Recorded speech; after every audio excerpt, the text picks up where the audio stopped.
The Earth needs better climate laws. In the last 20 years, climate legislation has increased dramatically.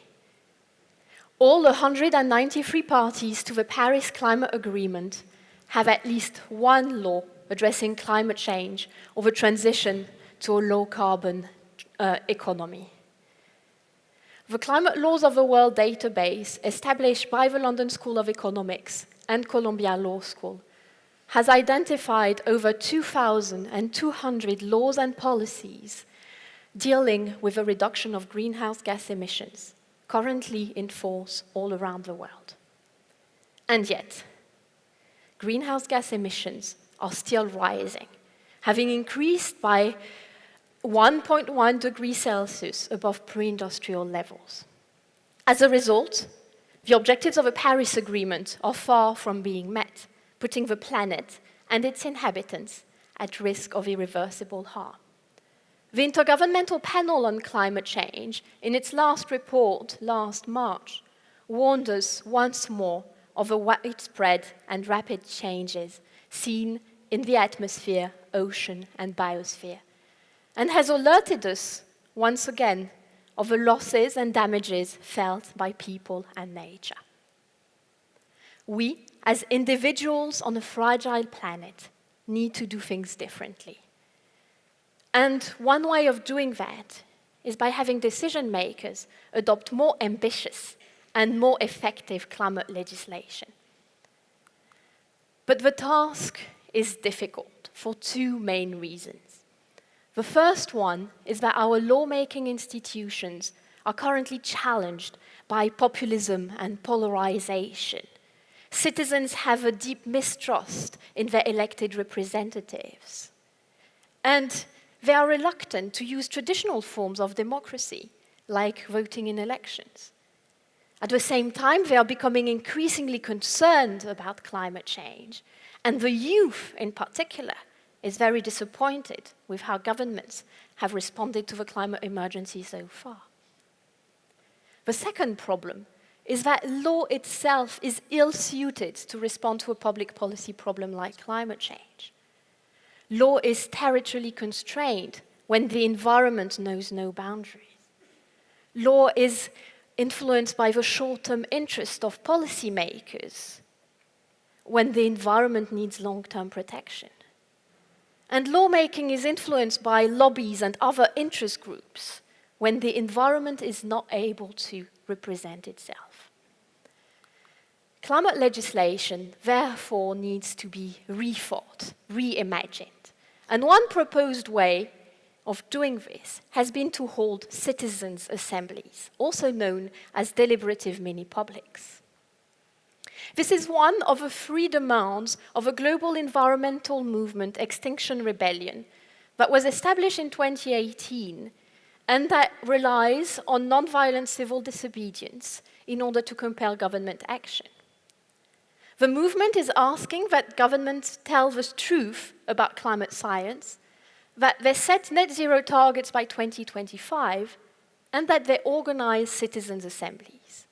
So what are these?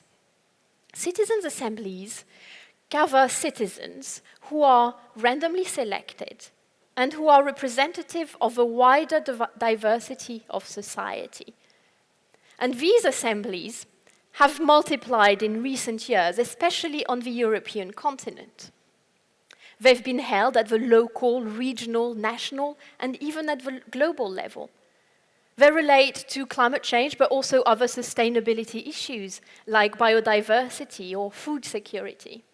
And they've been organized by civil society organizations, but also by other entities, in particular public authorities like parliaments and governments. So let's explore together this deliberative trend by looking at three words that define citizens' assemblies: change, contestation, and empowerment. Change first.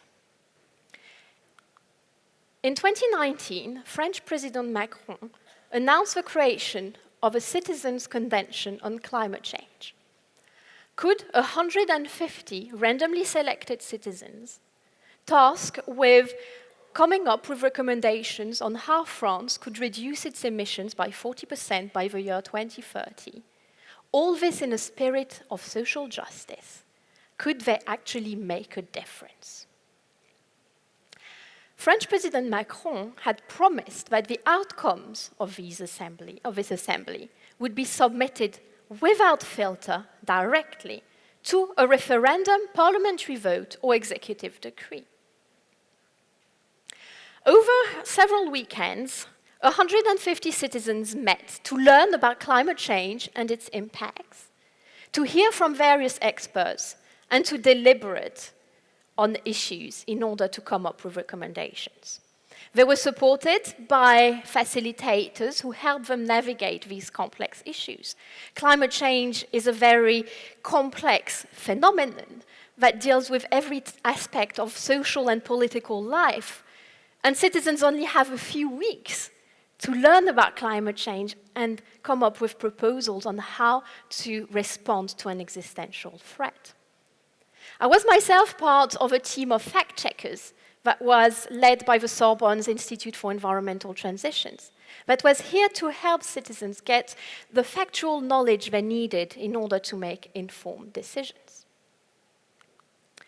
Scholars of deliberative democracy consider that there are many advantages to deliberation. It gives us the ability to hear different voices, the voices of the most marginalized, of the most vulnerable. It helps also integrate different types of knowledge and different lived experiences. And it induces a willingness to listen to others and to integrate considerations for the common good, for future generations, or for the non-human world. And we've seen in practice that this has been broadly correct. Citizens do not play political power games or seek to get a majority. They are keen to find acceptable solutions for all. Hence our question: could randomly selected citizens become legislators?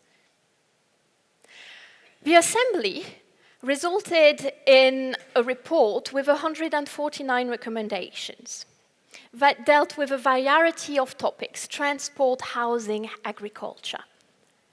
Do you know that in France it is now prohibited to heat the terraces of cafes and restaurants? Do you know also that domestic flights, when there's an alternative there's an alternative journey that can be carried out by train or bus by less than 2.5 hours, these domestic flights are prohibited? These are measures that are the direct result of this assembly and that have been directly transposed into law. These assemblies, therefore, are a powerful tool for environmental change. But by how much? Because citizens' assemblies are also about contestation. They are a story of contestation. Contestation first, because these assemblies can be instrumentalized by policymakers in order to give legitimacy to decisions that have already made, instead of organizing assemblies to listen to the public.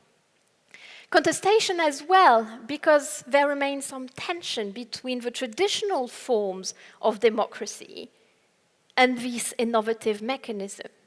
An unelected body, even if representative, cannot hold the same legitimacy as, let's say, a parliament. And finally, contestation, because often when the recommendations of these assemblies are transposed into law, they often lack ambition. Initially, the proposal to prohibit domestic flights related to journeys of 4 hours, not 2.5. However, let's finish on this final word: empowerment. Because citizens' assemblies are a powerful tool to empower the public. Participating in a citizens' assembly can be life-changing. We've seen citizens who've participated in assemblies change their behaviors in order to reduce their own carbon footprint. We've seen them talk to their friends and neighbors and families about what they had learned about the climate crisis. We've seen them engage with corporate leaders and decision makers in order to try and help them find solutions to the sustainability crisis. And finally, we've even seen some of these citizens become politically involved and become elected representatives in regional and local governments, trying to make their voices heard. So, if citizens' assemblies can be life-changing, can they also be planet-saving? It would be unfair to evaluate these assemblies only if we consider, and to evaluate them as successful, if we consider that they have been transposed into law or that they have reduced greenhouse gas emissions. Because climate change is a crisis of imagination. And in order to change our relationship to the physical world, we actually need to rethink how change needs to happen. In particular, we need new compelling narratives to help us communicate about the climate crisis. And at least citizens' assemblies are able to achieve this. And all of you might be able to make climate laws. Thank you.